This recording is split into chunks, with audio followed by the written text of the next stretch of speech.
क्या आपको पता है कि क्रिप्टो के हर साइकिल में 4 फेजेज़ होते हैं और वो 4 फेजेज़ क्या कहलाते हैं? 4 फेजेज़ का नाम है एक्युमुलेशन, मार्कअप, डिस्ट्रीब्यूशन और मार्कडाउन। इसको चार्ट में ज़रा समझें और लॉन्ग टर्म क्रिप्टो को समझने की कोशिश करते हैं। तो आइए चार्ट की तरफ जाते हैं। तो ये रहा आपका 4 phases of crypto market cycle.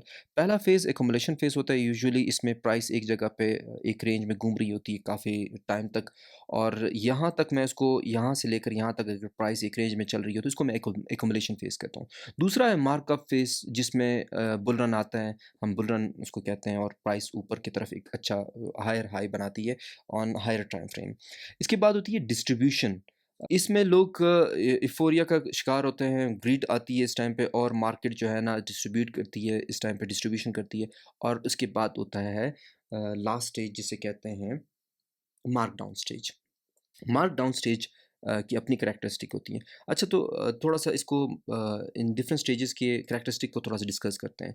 पहला जो है ना वो एक्युमुलेशन फेज़ है। एक्युमुलेशन फेज़ में होती है लो वोलेटिलिटी और लो ट्रेडिंग वॉल्यूम। इसके साथ-साथ लोगों में एक डिसबिलीफ और अनसर्टेनिटी होती है। इस टाइम पे लोगों को समझ में नहीं आ रहा होता कि क्या होने वाला है आगे। काफ़ी लोग इस टाइम पे बिल्कुल ब्लैंक होते हैं। जो मेन स्टेक होल्डर्स होते हैं उनको समहाउ आइडिया होता है।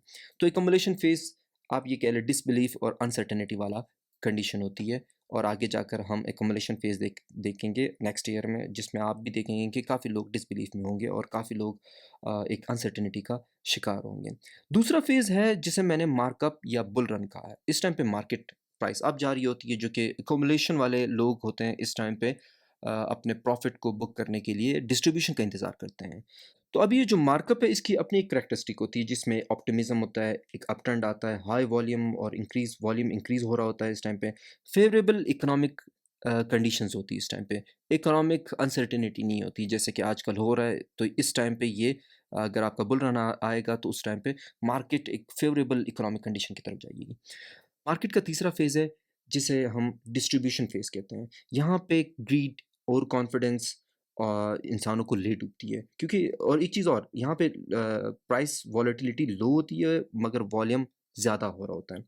तो एक चीज़ का यहाँ पे इन करैक्टरिस्टिक का आप अगर बखूबी अंदाज़ा लगा सकते हैं प्राइस उसमें, तो हायर टाइम फ्रेम पे यहाँ पे डिस्ट्रीब्यूशन को बहुत ईज़िली मैं आगे चार्ट्स में भी बता दूँगा कि किस तरह से आपने इसको पॉइंट आउट करना है और मार्केट से यहाँ पे निकल जाना है। लास्ट फेज़ जिसे मार्क डाउन फेज़ कहते हैं, यहाँ पे मार्क डाउन फेज़ के टाइम पे इस टाइम पे आकर जिस तरह हम लोग हैं, इस एरिया में अभी हम हैं, तो एक एंग्ज़ायटी और पैनिक की कंडीशन होती है, एक अनफ़ेवरेबल इकोनॉमिक कंडीशन होती है। एक वॉल्यूम जो है ना इस टाइम पे इंक्रीज़ हो रहा होता है। आप भी देख रहे हैं रेड वॉल्यूम काफ़ी इंक्रीज़ हुआ जा रहा है। इसके बाद फिर मार्केट में एक्युमुलेशन होती है, फिर एक बुल रन आता है जो कि इससे हायर हाई बनाता है। फिर डिस्ट्रीब्यूशन होती है, फिर उसी तरह का डाउन ट्रेंड नीचे की तरफ, ठीक है? और ये साइकिल्स चलते रहते हैं। तो मार्केट के 4 cycles accumulation, markup, distribution, markdown, bull run और डाउन ट्रेंड। उसके बाद फिर एक्युमुलेशन, फिर उसके बाद तो मैंने आप लोगों को थोड़ा-सा इसकी करैक्टरिस्टिक के बारे में बता दिया। अब आप चार्ट पे चलते हैं। सबसे पहले मैंने 2012 से दिसंबर 2011 से लेकर मैं 2016 जो दूसरा बिटकॉइन हाल्विंग आएगी, उस तक मैं एक चार्ट को डिस्कस करना चाहता हूँ। हुआ ये कि 2012 के नवंबर में बिटकॉइन हाल्विंग हुई, और उसके बाद मार्केट देखें, मार्केट ने एक जिसे मार्कअप, ये एक्युमुलेशन हुई, ठीक है? ये मार्कअप स्टेज आया, डिस्ट्रीब्यूशन हुई थोड़ी, बट यहाँ पे एम्प्टी गॉक्स जो एक्सचेंज थी, जो कि एक अचानक मंज़र-ए-आम से गायब हुई और लोगों का पैसा ले डूबी, तो मार्केट अचानक क्रैश कर गई। और इसके बाद फिर मार्केट जो है ना एक एक्युमुलेशन फ़ेज़ में आई। तो आपका एक्युमुलेशन फ़ेज़ ये रहा, मार्कअप फ़ेज़ ये रहा, डिस्ट्रीब्यूशन हल्की-फुल्की हुई और उसके बाद सीधा मार्कडाउन फ़ेज़ आया और उसके बाद एक्युमुलेशन हुई, ठीक है? अब एक्युमुलेशन के बाद फिर बिटकॉइन हाल्विंग हुई, जो कि बिटकॉइन 2016 में, जुलाई 2016 में बिटकॉइन ने क्या किया? बिटकॉइन हाल्विंग की, ठीक है? यहाँ पे। और बिटकॉइन हाल्विंग के बाद आप ज़रा देखें क्या हुआ?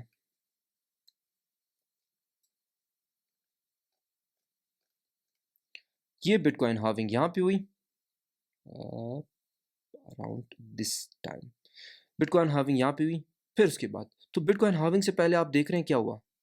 ये एक्युमुलेशन हुई, ये एक्युमुलेशन हुई, ठीक है। एक्युमुलेशन के बाद फिर क्या होता है? एक्युमुलेशन के बाद मार्कअप स्टेज आता है। मार्कअप स्टेज के बाद फिर क्या होता है? मार्केट जो है ना यूफोरिक हो जाती है और मार्केट में यहाँ पे डिस्ट्रीब्यूशन होती है और डिस्ट्रीब्यूशन के बाद फिर डाउन, ठीक है। फिर मार्केट आती है 2020 में, दोबारा एक बिटकॉइन हार्विंग होती है। फिर मार्केट की वही कंडीशन रहती है और बिटकॉइन हार्विंग जैसी होती है तो आपका बुल रन आता है।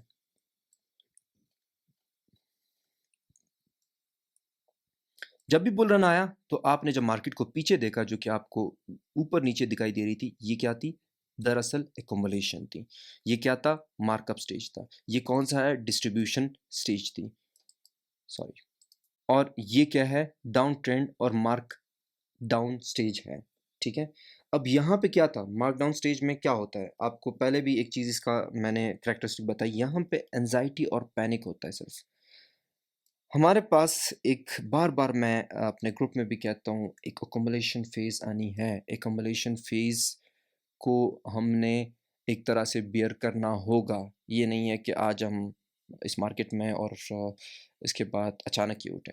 दूसरी बात ये है कि ये अकोमोलेशन फ़ेज़ लंबे अरसे तक रहेगी। लंबे अरसे तक क्यों रहेगी? आपका मार्केट कंडीशन यहाँ पे नहीं थी ख़राब। जो 2012 से मैंने आपको चार्ट्स दिखाए अप टिल 2020, कोई मार्केट इकोनॉमिक कंडीशन ख़राब नहीं थी। अब मार्केट को ख़ुद भी एक तरह से स्टेबल होने में काफ़ी टाइम लगेगा। तो क्रिप्टो में आप ये कह रहे हैं कि अगले बिटकॉइन हाल्विंग में भी आप एज़ सच आपको बड़ा पंप ना दिखने को मिले। या हो भी सकता है, बट ये है कि एक्युमुलेशन फ़ेज़ में आपने एक तरह से मार्केट को देखना है और एक्युमुलेट करना है। जब भी मार्केट में डाउन ट्रेंड आता है या मार्क डाउन आ रहा होता है, मार्केट को स्टडी करें, मार्केट के साइकिल को समझें। तो मैं आपको यही समझाने की कोशिश कर रहा हूँ कि मार्केट जो है ना इस टाइम पे मार्क डाउन स्टेज पे है, जिसमें एंजाइटी भी होगी, आपका पैनिक भी होगा और काफ़ी लोग बहुत परेशान होंगे। बट नेक्स्ट साइकिल में हम अच्छा इसमें प्रेडिक्ट कर सकते हैं कि हमें अच्छा रिवॉर्ड मिलेगा। अगर आपको रिवॉर्ड चाहिए तो बगैर पेन के कोई चीज़ आपको नहीं मिलेगी। तो अच्छा, एक चीज़ और, ये जो आपको एक्युमुलेशन नज़र आ रही है इस टाइम पे, जब आप इसको ज़ूम करेंगे तो आपको ये पूरी एक मार्केट की साइकिल नज़र आएगी।